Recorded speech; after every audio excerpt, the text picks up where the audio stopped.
What's up, baby dolls? I have a Jigglypuff on my hat and I'm going to give you a cracker episode today. Look at this. Coinfessions Rekt. I put all of my student finance into Solana meme coins and I'm down like 3 grand. Now going into overdraft to try win it all back. And I've written, it's always Solana and they're always losing money. This is the reality of trading. I teach you about that all the time. I know what it takes to win, and I'll tell you right now, if I'm winning, I shut my mouth. I don't tell you what I'm doing. The less eyes, the less hands that are doing what I'm doing, the more money for me. You don't tell people what you're doing. It's PvP. Now, people who are myopic can come to crypto because everything pumps and dumps and they don't use log charts and have long-term views, or they don't know about the business cycle. They will often say, friends, they'll incorrectly conclude that crypto is PvP everywhere. Wrong. Only a major loser and a minor loser would think like that. Crypto is absolutely not PvP in the long run. In the long run, it is PvE. Player versus environment. Where does that come from? In RPGs, friends, PvP is when players fight each other. One can die. But PvE is when like a boss will spawn from the world game and it's just infinitely generated. And it's basically like bosses and enemies, they come out there and everybody can kill them for experience points. You're like, yeah. You're gaining experience points as in there's enough food and money to go around for everyone. That's what we call PvE, okay? Shout out to Master Friend. There's someone on the other side of these L's. Matt, it is really sad these young kids are getting wrecked overnight. If only they knew how it all works. You know what, Mr. Matty, Mr. Montgomery? The sad part is, bro, they do know how it works. They just think they're better than the system. They're smart. They actually know how it works. Right? But they're in the hotel cuck chair. Like, go and ask that dude sitting in the hotel cuck chair. You say, hey, do you know what room you're in? They say, yes, I'm in a hotel room. Okay. Do you know who's on the bed right now? And they'll say, yes, that is my girlfriend, my wife. Okay. Do you know those 5 guys? And you'll say, nope. And you ask a Quen again. Do you know there's a camera recording them? Do you know you're in the hotel cuck chair? You say, yes, yes, and yes. Do you know what's about to happen next? Yeah. Okay. They just think they're better than the system. The only way to win this game is not to play. Unless you have a foot fetish for sucking the toe jam from the LA Vape Cabal. You know what? A lot of Solana people do, friends. It is what it is, okay? I mean, all these things that are coming and play together, I'm just trying to tell you, bro. If you don't have to listen, okay? Because I'll tell you something, right? There's always a new person coming in. We don't need you, yeah? So if you're a loser, we don't need your money. We don't need your attention. We don't need you to care. And the market and the world doesn't care at all. The world's going to keep spinning. Check this out. It's not talked about enough that an Epstein and Ghislaine Maxwell associate who sat on the board of one of Ghislaine's companies got America's first lady her visa. On the right is Melania Trump. And this guy, friends, you know this guy likes him young. There is no way this guy has a preference for girls over 15. 0% chance. Look at him. Look at him. So, obviously, Melania, that's why I showed this post, right? This explains MELANIA Coin dump. Look at those eyes. Friends, okay, by the way, you're an anti-female, otherwise known as male. When you see these eyes on someone, brother, run. Run. Don't even pump and dump. Not worth it. Just run. It's a 1,000-yard stare. She can see right through you. Okay? Now, I just want to show you MELANIA Coin as well. I mean, like, no one's surprised, right? Let's put it on. Okay, here you go. Well done. I mean, like, this is it. Well done. So, friends, people know, man. That's the thing, right? You're pretty confused. You're like, wait a minute. You're losing. Poor you. Let me teach you what's actually going on. They know what's going on. They choose to be there. It's just that they don't think that they are the greatest fool. You get it? They think they can beat him.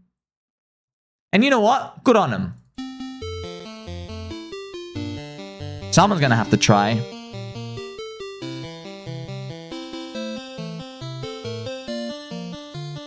I'm going to ask you a question.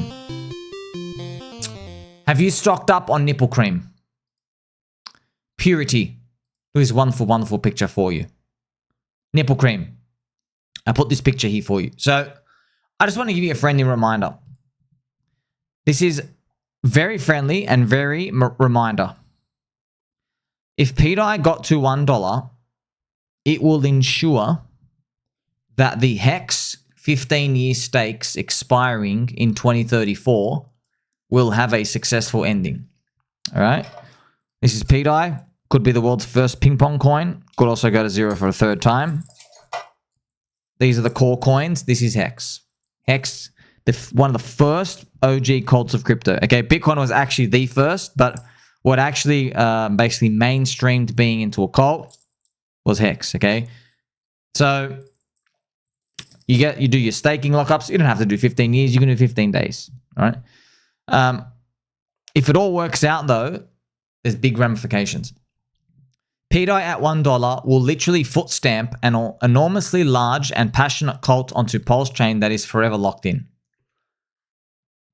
Because now you can hold the stable hedge and you don't have to leave the chain. Look at Ethereum ICO. It was done in 2014. It's been 11 years and they are still here believing. That's right. Ethereum ICO, 32 cents. Went up and did a 10,000x. $3,200. All right. Plus, still going. Still cranking. So they're still there after 10 years. Why? Because they believe in decentralization? Yeah, but everybody does, man. Why are they really there? Because they got pumped. They got pumped.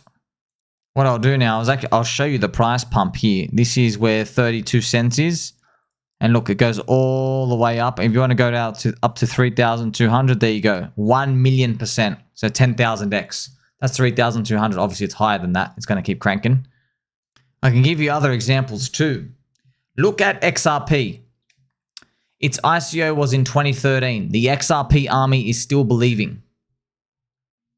That's another big example. By the way, XRP army, you weren't even allowed to participate in the ICO. It was for insiders and VCs of them only. Because Cripple literally owned 90% of the tokens. Now they own 55%. Right? That's part of the game though. That's the game. I'm going to show you now XRP. So why did it even got an army? Because of 2017's pump. This move was literally 650x. There you go, 600x. All right? See that from the bottom to the top? In 12 months, it did literally, there you go, 650x your money. It made believers. It made people rich. So if pDAI fulfills its destiny as the unicorn play of the conspiracy, stablecoin, and meme coin supercycle, then we are all going to need to stock up on some Nipple Cream. So you can see that this pattern. If you make the holders rich, they are locked into the community for a decade.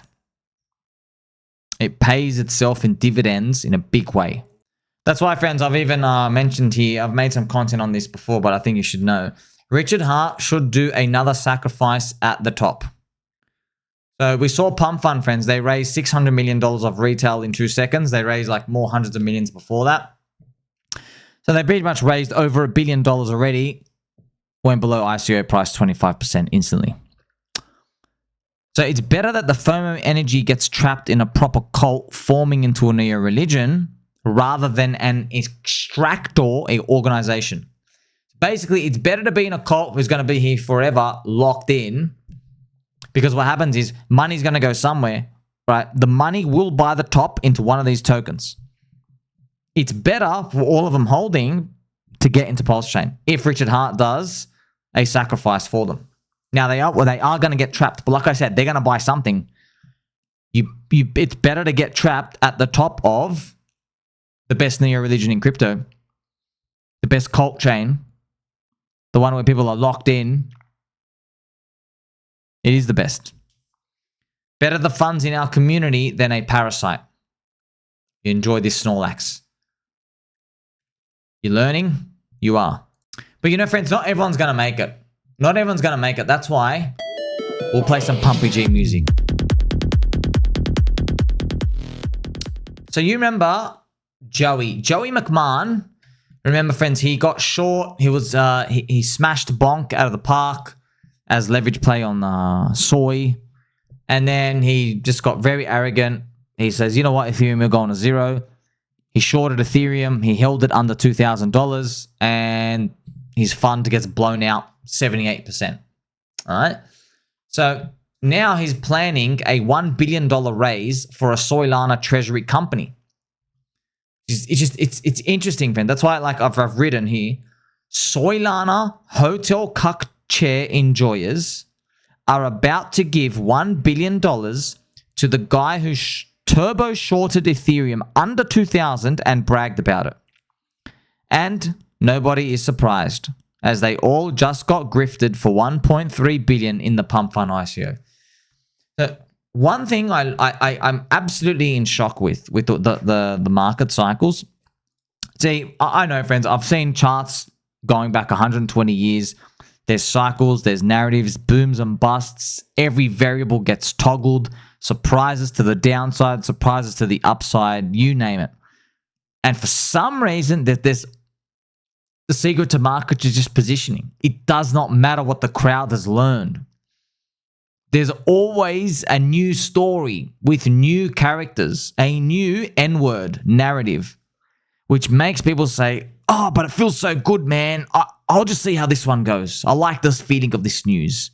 And also on the downside, they go, man, I don't feel good. FTX is a Ponzi. This thing's going bad. It's not working. There's no adoption. Ethereum drinks a lot of soy. I'm out. You know, I didn't sign up for this. You're trading emotions, yeah. That's why I hope you've learned something, right, from me, friends. I don't just have a chiseled jaw or fluffy slippers or very pointy elbows, which I do. But I hope you learn in real time how someone can manage uncertainty when it's just firing at his face all day. Uncertainty, scammer, SEC, Interpol, chart down 99%, Bitcoin rallying, Solana rallying, other meme coins, people questioning how straight your posture is. You know, all these things, friends, very, very hard to deal with. But that's part of the game. You got to understand that. That's what actually makes these markets. It is uncertainty. There's a trend, right? And there's numbers of days for the calendar to fill. Yeah, so if the market could price in the next 750 days perfectly, it would all be priced in today. But then you'd have no opportunity. So it fluctuates, prices up and down, positioning, expectations, positioning, you know. Even if you go check out my UFO videos, friends, Whitley Strieber, it's funny when he communicated with the gray aliens, sometimes he talks with them and he asks them questions like, you know, teach me, like, what's time? What is this stuff? And then, like, they say to him stuff like, you humans, you don't know how lucky you are. Because, like, things are what you call exciting. And he didn't comprehend it. He's like, what do you mean exciting? He goes, you're lucky. You know the future and stuff. And they go, no. You're not ready for that. You don't know what that means. I think about that still because, friends, that's actually... it helps you get this like multi-dimensional perspective on markets. It hit me when I heard that. I was like, wait a minute. If we all knew the future, one, everything would be boring, and two, there'd be no opportunity. So it's precisely because no one knows what goes on that you and I get opportunity, right? So, but then you got to take a basic trend status, a stance where you're like, okay, nothing's going to happen, which means everything going down, buy the dip, buy the fee, fade the crowd. Nothing's going to happen, as in the world's not going to poop. You see? Well, it's kind of funny, right? You see somebody smash it on Bonk on Solana, and then they say, guess what? Something's going to happen. Ethereum's going to go to zero. I'm going to stay short on Ethereum. I'm going to long soy. It really is amazing how people will go through these circumstances, but when you have a series of wins, you get really cocky. You're like, oh, I am the market. I have a perfect read. And then what you realize is a lot of these people, friends, they're full of poop. Where you start to see the emperor's got no clothes. And you know the emperor? He's got a really small willy. Because you end up finding out that they fluked a bit of it. There was a lot of luck. They don't think it was luck though. They think if they roll this scenario like, 30 times, they're going to win every time. But what you end up finding out is you go, nah, you roll that scenario, 30 times, you only win about 10. Right? You had a 33% chance of hitting it. But because you hit it, you got really excited. You're acting like you were always going to hit it. But then life throws them a curveball. They get another example. Oh, hey, here's Ethereum underpriced and stuff. What are you going to do with it? Go, oh, I know this time is different. This one's actually going down to zero. It's wonderful. It's painful for them, but it's good for you and me because the fact that people do these, friends, it creates gaps in the market. Big opportunity for you and me. That's why we will get things that, we think are going to get $1 payout. Maybe the people price them in, at 1 cent, at 2 cents. That's what you and I like to see. You do want to be in an environment like that. When there's a lot of eyeballs, that's red ocean area. You don't get to buy $1 for 2 cents or 1 cent. Okay. When there's a lot of eyeballs, there's a lot of people coming in and there's just too much money and there's too many people and there's not enough doors to get in. You don't get to buy that $1 for, 1 cent. More like you get to buy that $1 for 25 cents. And that's a big difference. Yeah, it's still a discount.